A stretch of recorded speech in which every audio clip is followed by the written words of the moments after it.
Start with the name of Allah, who is most merciful and most beneficent. Today we will discuss unit number 5, which is the poem Daffodils. It is actually written by William Wordsworth. First we will discuss the lines of the poem. After that we will discuss its summary. ठीक है, तो पहले हम देख लेंगे इसके जो words meaning. जिसके पास बुक है, अगेन से मैं कह रहा हूँ, वो अपने बुक में ही लिख लेंगे मीनिंग्स. ठीक है, बुक का वो वर्ड जो है प्रॉपर वर्ड अंडरलाइन करके उसी पे मीनिंग्स आप लिख लेंगे. जिसके पास बुक नहीं है वो पीडीएफ में से देख ले, बाद में मैं पीडीएफ क्लास के बाद शेयर भी कर लूंगा. तो पहले इस लाइंस को एक्सप्लेन करके देख लेते हैं, अगर टाइम बचता है तो देन हम उसकी समरी पे भी आ जाते हैं. ठीक है, तो ये अब है डैफोडिल्स. ठीक है, इसकी एक एक जो वर्ड है पहले मैं वो बता रहा हूँ, उसके बाद जो है इसकी समरी पे. ठीक है, तो पहला जो स्टार्ट हो रहा है line, I wander lonely as a cloud. ठीक है, वॉन्डर ये वंडर नहीं है, यहाँ पे WANDERED. ठीक है, वॉन्डर. ठीक है, इसका मतलब है आवारागर्दी. ठीक है, घूमना भी होता है, घूम फिरना, आवारागर्दी करना. ठीक है, तो इसको कहते हैं वांडर. ठीक है,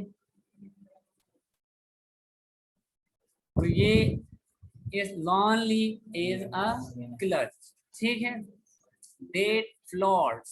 फ्लॉट्स का मतलब होता है बहना. ठीक है, और तैरने के मतलब पे भी आता है, जिस तरह पोइम में यूज हुआ है वो स्विमिंग के मतलब में आया है. ठीक है, ऑन हाई और वेल्स एंड हिल्स. वेल्स का मतलब है वेलीज, वादियां. ठीक है, वेल्स का मतलब है वादी, हिल्स आपको पता है माउंटेन्स. ठीक है, when all at once I saw a crowd. ठीक है, तो अब क्राउड का क्या मतलब है, हजूम, group of people. A host, host कहते हैं बहुत सारा, हजूम. यहाँ होस्ट मेजबान के लिए यूज नहीं हुआ. जिस तरह वो हम होस्ट और गेस्ट की बात करते हैं, मेजबान के लिए हम होस्ट यूज करते हैं, तो यहाँ पे है होस्ट जो है वो ग्रुप के लिए यूज हुआ है. ठीक है, ग्रुप ऑफ फ्लावर्स यानी फूलों की बहुत ज्यादा हजूम, ऑफ गोल्डन डेफोडिल्स. ठीक है, बिसाइड द लेक. ठीक है, beneath द ट्रीज. ठीक है, किनारे के नजदीक, और क्या है beneath नीचे.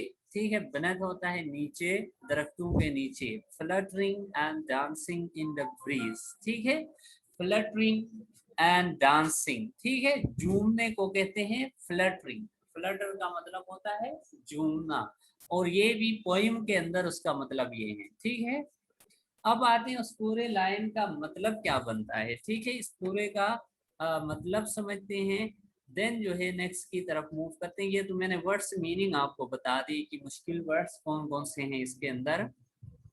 तो ये बेसिकली थोड़ा सा आइडिया दे के फिर मैं एक्सप्लेन कर दूं. ये बेसिकली है नेचर के मतलब, ब्यूटी ऑफ नेचर. ठीक है, कुदरती जो खूबसूरती होती है. ठीक है, पहाड़ों की शक्ल में, ठीक है, फूलों की शक्ल में, दरख्तों की शक्ल में, किसी भी अंदाज से जो एक खूबसूरती होती है, कुदरती होती है. हम आर्टिफिशियल बना देते हैं ना, किसी चीज को खूबसूरत बना देते हैं. एक होता है कुदरती तौर पर. तो कुदरत की जो खूबसूरती है, इसके बारे में ये पोइम है डैफोडिल्स. ठीक है, और इसमें बात ये बताई जा रही है कि इसमें इंसान को जो है एक रियल जो खुशी होती है, रियल हैप्पीनेस होती है, वो कुदरती चीज़ों के साथ है. कुदरती चीज़ों के साथ खेलने में, उनको एंजॉय करने में जो है रियली इंसान को खुशी मिल रही होती है. इस बारे में ये बेसिकली सबक है. ठीक है, अच्छा, इसके बाद आते हैं, अब थोड़ा सा आपको आइडिया हो गया, अब पढ़ लेते हैं, अंदाजा आपको क्लियर से हो जाएगा. I wander lonely as a clerk. ठीक है, तो कहता है मैं एक जो है पोइट जो है वो एक दिन घूम रहा था, जिस तरह बादल घूम रहे होते हैं. ठीक है, आसमान में चक्कर लगा रहे होते, इसी तरह वॉन्डर यानी बगैर किसी काम के. वैसे ही किसी जगह जो है शायर किसी तरफ जा रहा था. ठीक है, that floats on the high over vales and hills. ठीक है, जिस तरह पहाड़ों से और वादियों से बादल गुजरते हैं, इसी तरह से वो कहता है मैं भी हर जगह से गुजरता चला जा रहा था आगे की तरफ। When all at once I saw a crowd। ठीक है, तो कहता है अचानक ही मैंने एक हजूम देखा। किस चीज का हजूम देखा है? A host of golden daffodils। ठीक है, तो कहता है गुल नरगिस कहते हैं उर्दू में डेफोडिल्स को। तो कहता है गुल नरगिस का एक पूरा हजूम देख लिया। ठीक है, बहुत सारे एक जगह में नजर पड़ी जहाँ पे बहुत सारे गुल नरगिस के फूल लगे हुए थे। बिसाइड द लेक, जो कि झील के किनारे के नजदीक भी थे। बिनेथ द ट्रीज, और दरख्तों के नीचे भी थे। Fluttering and dancing in the breeze, breeze जो हवा होती है, हवा में झूम और नाच रहे थे। ठीक है, तो ये वो मंजर बयान कर रहा है जिस मंजर को कोई जो है देख के आया है। ठीक है, तो इस मंजर को बता रहा है कि वो कितना खूबसूरत और दिलकश मंजर था। ठीक है, अब नेक्स्ट स्टेंजा के ऊपर जाते हैं, स्टेंजा की तरफ। उसमें भी मैं पहले मीनिंग्स बता देता हूँ, आप लिखते जाएंगे जिसके पास बुक है। Continuous as the stars there shine.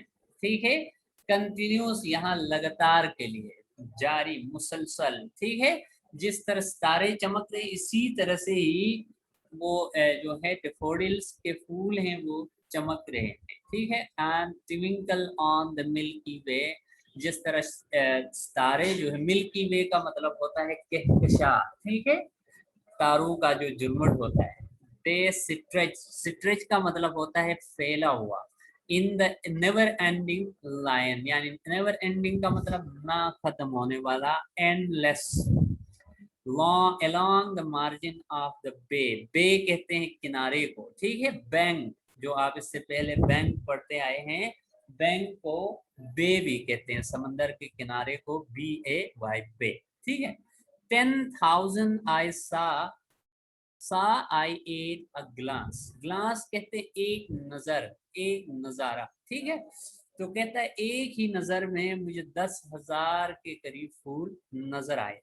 Tossing their heads in sprightly dance. ठीक है, तो कहता है स्प्राइटली, खुशी से, खुशी से, यानी वो फूल झूम रहे थे। खुशी का मतलब ये ले रहा है कि जिस तरह वो फूल हवा चलने से झूम रहे होते हैं। ठीक है, तो वो उसको जो कह रहा है वो खुश होके जो है झूम रहे थे। ठीक है, यानी पर्सोनिफाई कर रहा है। ठीक है, यानी इंसान की क्वालिटी। ठीक है, नाचना किसे, डांस करना इंसान की क्वालिटी है। जब हम वो किसी बेजान चीज को दे देते हैं, उसको ग्रामेटिकली जो है फिगरेटिव लैंग्वेज के अंदर उसको पर्सोनिफिकेशन कहते हैं। ठीक है, तो अब पूरी लाइन पढ़ लेते हैं। इस पूरे स्टेंजा का मतलब क्या है? Continuous as the stars there shine. ठीक है, लगातार जैसे चमकते हुए सितारे थे। ठीक है, यानी जिस तरह आसमान पे चमकते हुए सितारे होते हैं, ऐसे लगातार जो है वो लगे हुए थे फूल। And twinkle on the Milky Way, Milky Way मैंने बताया कहकशा। तो कहता है कहकशा जिस तरह होता है तारों का, इसी अंदाज से क्या है वो एक लाइन पे लगे हुए थे। ठीक है, they stretched in never ending line.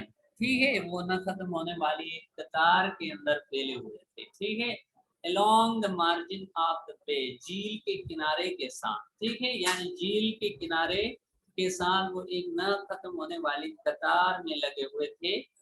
Tossing their heads, sorry 10,000 saw I ate a glass। ठीक है, तो कहता है मैंने एक ही नजर में कम से कम 10,000 के करीब देखे, यानी ज्यादा बता रहा है। ठीक है, एक ही नजर में 10,000 देखना मुमकिन नहीं है, लेकिन इसको क्या कहते हैं? इसको एग्जाजरेशन कहते हैं। ठीक है, बढ़ा चढ़ा के बताना। ठीक है, तो वो मतलब उनकी ज्यादा से ज्यादा तादाद बताने के लिए, यानी ये कहने के लिए कि बहुत ही ज्यादा फूल थे, बहुत ही ज्यादा डेफोडिल्स थे, तो इसके लिए फिर वो 10,000 का यूज कर रहा है। ठीक है, जिस तरह हम बाज़ औक़ात बता रहे होते हैं कि मैंने आपको 100 दफ़ा बता दिए। ठीक है, तो वो 100 दफ़ा एक्चुअली बताया नहीं होता है, मतलब ये होता है कि मैंने आपको काफी बार बता दिए हैं। तो पोइट का भी मतलब ये है कि मैंने काफी जो है फूल देखे हुए हैं। तो ये स्टेंजा भी इसी के मुतलिक हैं। नेचुरल, अब डेफोडिल का मतलब है नेचुरल ब्यूटी, ये मैंने बता दिया है। नेक्स्ट है द वेव्स। वेव्स तो आपको पता है लहरें, बिसाइड देम डांस, ठीक है, लहरें भी इनके साथ क्या है, खुशी में झूम रही हैं, डांस कर रही, but they out did the sparkling leaves इन गिली। गिली कहते हैं चमक को, ठीक है, चमक को कहते हैं गिली यानी ब्राइटनेस, ठीक है। अगर आप इंग्लिश में लिखना चाहते हैं इसका मतलब होता है ब्राइटनेस। आउटडिट का मतलब होता है पीछे छोड़ना, ठीक है, बाजी ले जाना, ठीक है। A poet could not be but gay. Gay का मतलब है खुश, हैप्पी, ठीक है, GAY, गे का मतलब है हैप्पी। इन सच अ जोकन कंपनी, जोकन कहते हैं खुशी वाली, यानी मैं कहता हूँ दिस इज द जोकन कंपनी, इसका मतलब होता है ये खुशी वाली, खुशी की महफिल है, ठीक है। यानी वो एक खुशी का समा था, एक खुशी वाला मामला था। पोइट का कहने का मतलब ये आई गेज, गेज घूरना, बहुत ज्यादा तवज्जो से देखना, ठीक है, किसी चीज को, उसको कहते हैं गेजिंग, ठीक है, गेज गौर से देखना आप कहोगे, ठीक है। But little thought what wealth the show to me had brought. Show यहाँ मंजर के लिए आए हैं, इस मंजर से मैं कितना खुश था। अब पूरी बात कर लेते हैं उस पैराग्राफ का। The waves beside them dance but they outdid the sparkling leaves in glee. तो वो कहता है साथ ही जो समंदर की लहरें थी वो भी नाच रही थी, लेकिन जो फूलों का नाचना था वो कई दर्जा ज्यादा बेहतर और ज्यादा अच्छा लग रहा था, ठीक है। अब poet could not be but gay, poet जो है अपने आप को रेफर कर रहा है कि वो बहुत खुशी महसूस कर रहा था, बहुत खुश हो रहा था इस सब को देख के। इन सच अ जोकन कंपनी, ऐसी पुरमसरत, ऐसी पुरसुकून माहौल के अंदर बैठ के शायर जो है वो बड़ा खुश हो रहा था। आई गेज्ड, कहता है मैं देखता गया, एन गेज यानी मैं देखता गया, बट लिटिल थॉट, तो कहता है लेकिन इस सोच के साथ, किस सोच, what will the show to me had brought, इस सोच के साथ मैं देखता गया कि ये मंजर जो है मुझे कितनी खुशी इनायत कर रहा है, ठीक है। यानी इस मंजर की वजह से, इस माहौल की वजह से मैं कितना खुश हुआ हूँ, इस वजह से कहता है मैं उसको देखता ही रह गया था, ठीक है। आगे चलते हैं, जो कि हमारा लास्ट स्टेंजा है, इसका कंक्लूजन है। फॉर ऑफ्ट, OFT, ऑफ्ट का मतलब है ऑफन, ठीक है, अक्सर, ये ऑफ्ट का मतलब है अक्सर, ठीक है। ऑफन इसकी असल जो वो है, ये ओल्ड इंग्लिश में से है ऑफ्ट, तो often. When on my coach I lie, coach कहते हैं चारपाई को, ठीक है।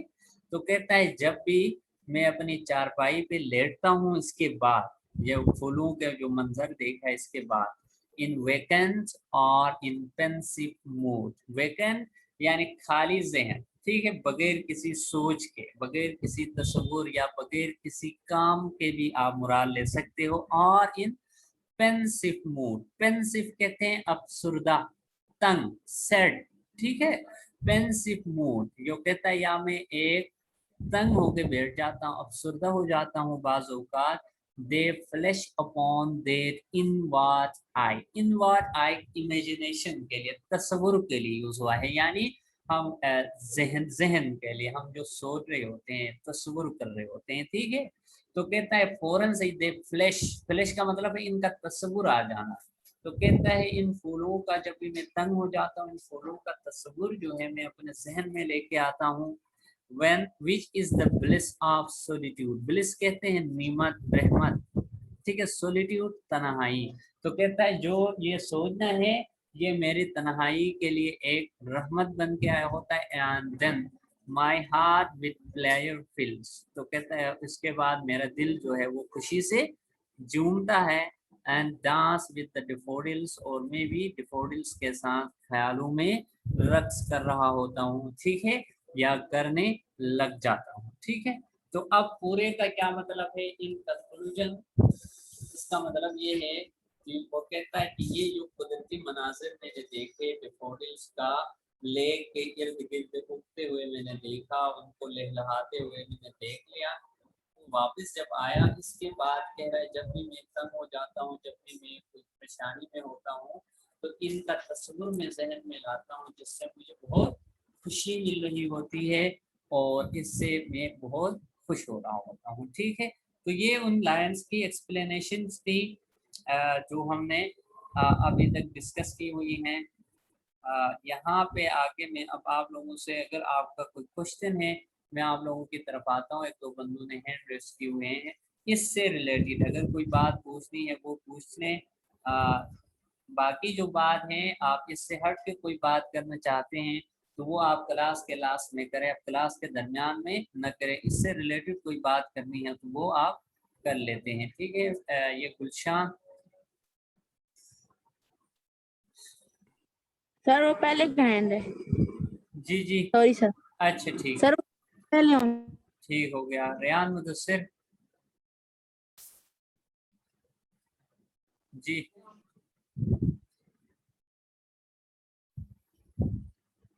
जी रेयान। सर एक भी मीनिंग पता नहीं चला, अब वो वीडियो से देखें रिवाइंड करके। जी ओ जी जी, क्या नाम है क्यों आपको आवाज नहीं आ रही थी? सर जी, आप जितनी जल्दी जल्दी बता रहे थे वो पता ही नहीं चल रहा था। चले आप पीडीएफ में से देख लेना, पीडीएफ में से फिर देख लें। एक दो अगर आपको नहीं आपने नहीं सुना तो वो इधर पूछ ले कौन सा आप पूछना चाहते हैं, अगर आपके पास बुक हो। अगर नहीं है तो फिर ये मीनिंग यहाँ से देख के ना, कि इसका उर्दू भी लिखा हुआ है तो ये मैं जब आपसे शेयर कर लूँगा यहीं से देख के मीनिंग से लिख ले, वहीं पे बुक के ऊपर ही। कॉपी पे लिखने की ज़रूरत नहीं है, कॉपी पे सिर्फ समरी और एक्सरसाइज में कुछ मीनिंग से है वो आप लिख लेंगे। ठीक है, ठीक है ठीक है।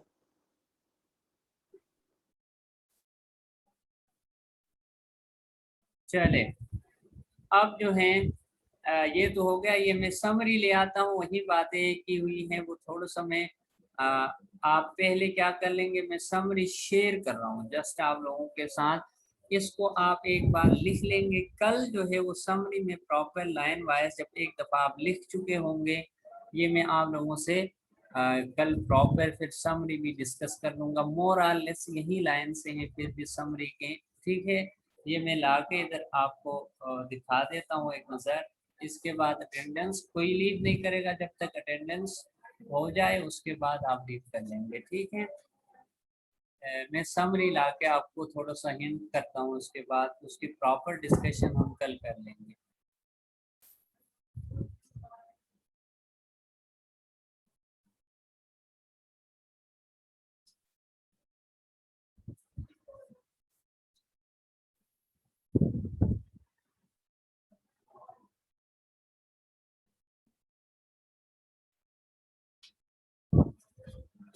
ये मैं अब आप लोगों के समरी में लेके आया हूँ। ये इतनी सी हैं मीनिंग्स। मैंने कहा वो पीडीएफ भी भेज दूंगा, ये भी ठीक है।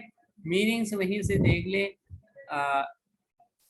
जो समरी जो है वो इस पीडीएफ में है। ये छोटी सी समरी मैंने लिख दी है। ठीक है, इसी को आप लिख लेंगे। पहले आप इसी तरह से ही लिख ले अपनी कॉपीज पे, वो पहले वाला मामला ना हो। अब डे फर्स्ट से जो है आपने लिखना है। ठीक है, ये लिख के आप कल जब क्लास में आएंगे ये अगेन मैं आप लोगों से शेयर करके इसका वर्ड बाय वर्ड जो है वो कर लूँगा। और इसका फ़ायदा ये होगा आप लिखने लगोगे तो कोई ऐसी मीनिंग, कोई ऐसा सेंटेंस अगर आपको समझ नहीं आया, ठीक है, वो आप नोट करके रख ले।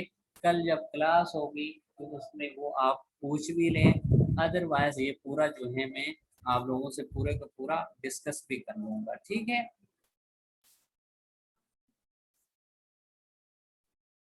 अब आते हैं जी आपके कुछ अहमद फुजैल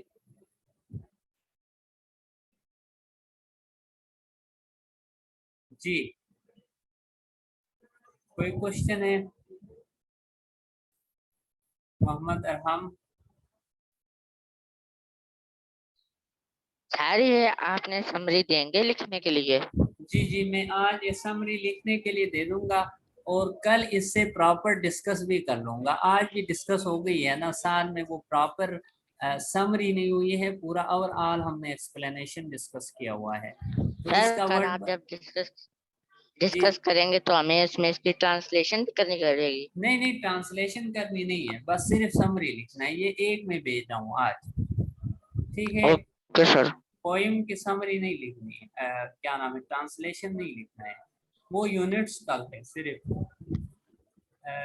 जी काजी हसन रजा। सर जी ये जो क्या नाम है सबरी आप ग्रुप में भेजेंगे? जी जी, समरी मैं ग्रुप में भेज दूंगा ना, इस क्लास के बाद ही आ जाएगी, ठीक है। जी हाँ जी सर। ठीक हो गया, गुड। जी गुलशान। सर आप काम भेजेंगे आज आने वाला? जी यार, ये तो सबको मैं यही बता रहा हूँ, मैं भेज दूंगा ये काम आप लोगों को। जो लिखने का काम होगा पेज में मैं लिख दूंगा, आपने क्या लिखना है, ठीक है। इधर भी बता दिया है मैंने कि आपने समरी लिखना है और कल हमने समरी को सर वो डिस्कस करना है। पीडीएफ जी जी, पीडीएफ आएगा, पीडीएफ आएगा।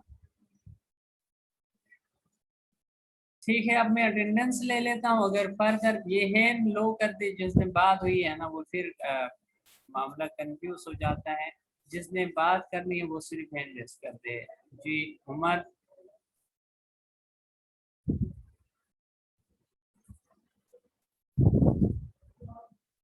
जी जी उमर।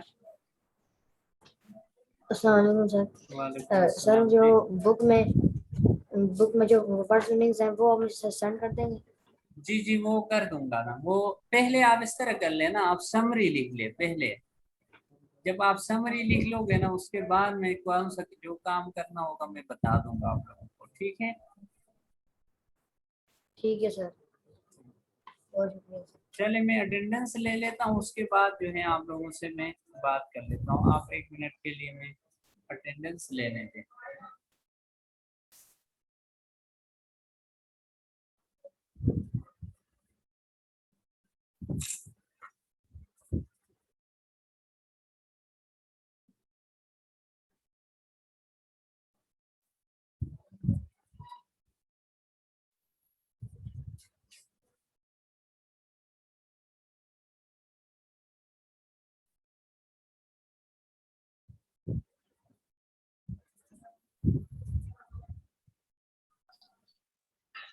सर जी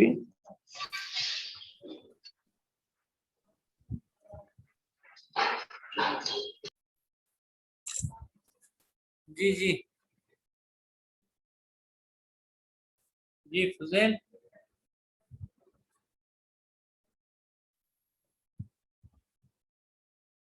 बताए।